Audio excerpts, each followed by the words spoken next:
მოგესალმებით, გვესალმებით ჩვენს მსმენელს ეთერში ბოლნისის ხმა არის. შეგახსენებთ, რომ ბოლნისის ხმა პროექტ მისიხმის ფარგლებში ხორციელდება, რომლის მხარდამჭერია გერმანიის საგარეო საქმეთა სამინისტრო და DVV International. დღევანდელ გადაცემაში ჩვენ ბოლნისური ადგილობრივი ღვინოების შესახებ ვისაუბრებთ. ბოლნისის რეგიონში ღვინის წარმოება დიდ ისტორიასა და ტრადიციას ითვლის. ეს რეგიონი, რომელიც საქართველოს სამხრეთ ნაწილში მდებარეობს, ითვლება ერთ-ერთი ღვინის წარმოების მექად. ბოლნისის ღვინოები ხასიათდება ადგილობრივი ჯიშებისა და უნიკალური მეთოდების გამოყენებით. რამდენიმე მთავარი ადგილობრივი ღვინო, რომლებიც ამ რეგიონში იწარმოება. მუკუზანი. ეს ღვინო წარმოებულია მუკუზანის სახელწოდებით ცნობილი უბნის ზონაში, სადაც გაბატონებულია საფერავი და ქართული ქვევრის ღვინოები. ღვინო გამოხატავს სახასიათო ტონებს და რეჩხილს. რანახის და სვირის ღვინოები.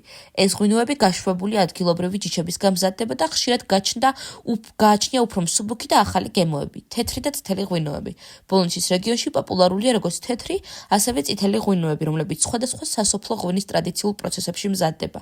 რეგიონი ცნობილია არა მხოლოდ ღვინის ჯიშებით, არამედ ხალხური მეთოდებითაც, რომელთაც ისინი წარმოადგენენ ამ უნიკალური პროდუქტის გემოს.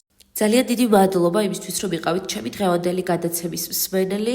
მე დღეისთვის გემშვიდობებით, ხოლო გიტოვებთ ჩვენს მეგობრებს თეთრი კარვიდან, მოусვიდეთ, იხალისეთ და ბედნიერ კვირას გისურვებთ.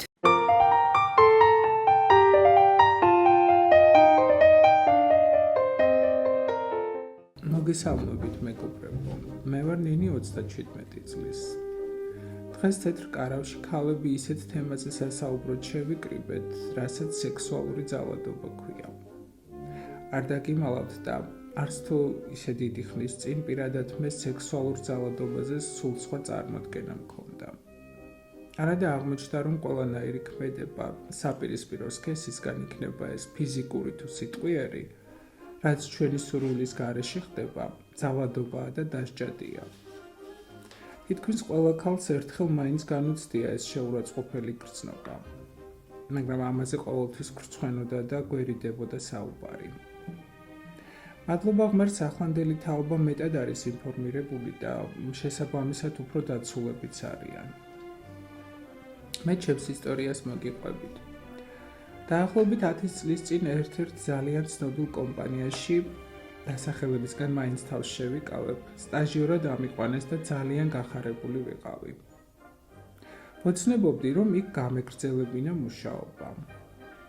ჩემი უფროსი ახალგაზრდა სიმპათიური მამაკაცი გახდა და განსაკუთრებულ ყურადღებას იჩენდა ჩემს მიმართ. ცოლიანი იყო და მისი მეუღლეც ჩვენთან მუშაობდა. ოღონდ სხვა განყოფილებაში. ერთი წლის შეუღლებულები იყვნენ და ვფიქრობდი, რა კარგი წყვილია მეთქი. ერთხელაც მათ ყოფილ თანამშრომელს დედა გარდაეცვალა და ყველანი პანაშვიდზე წავიდნენ, მათ შორის ჩემი უფროსის ცოლიც.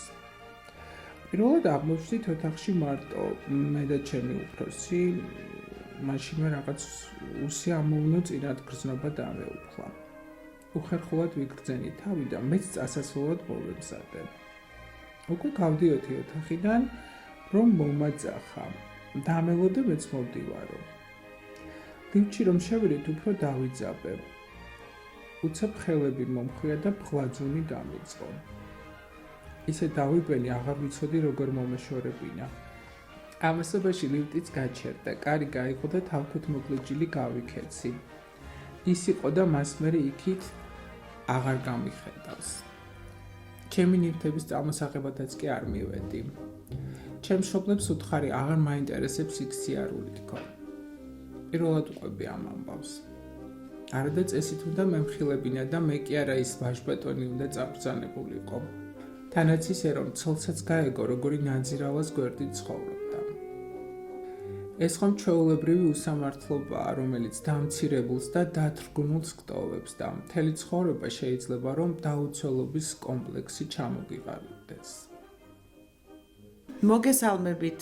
მე ვარ მაკა 29 წლის. მეც პირველად ყვები ამ ამბავს და ზოგმა შეიძლება კიდეც გაიფიქროს, აქ რა იყო მოსაყოლიო. მაგრამ არა, სწორედაც რომ უნდა ხმამაღლა ვილაპარაკოთ ყველა იმ ანომალიაზე, რაც ჩვენს გარშემო ხდება. რომ ამით წინ აღვდგათ მსგავს ფაქტებს. წლების მანძილზე, მაშინ როცა უკვე გათხოვილი ვიყავი და ქმარი მყავდა, ერთი ჩემი თანამშრომელი მუდმივად, ჩუმად, ისე რომ სხვებს არ გაეგონათ, იხელთებდა ხოლმე დროს და საშინელებებს მეუბნებოდა ჩუმად ყურში, ჩურჩულით. უпростоრად თავის უხამს სექსუალურ ფანტაზიებს მიზიარებდა. ვისთვის უნდა მეთქვა, ჩემს ქმარს რომ გაეგო, ნამდვილად მოკლავდა და ამის გამო ციხებში ხომ არ გაუშვებდი. სულ ვცდილობდი, რომ მასთან ახლოს არ აღმოჩენილიყავი, მაგრამ მაინც ახერხებდა.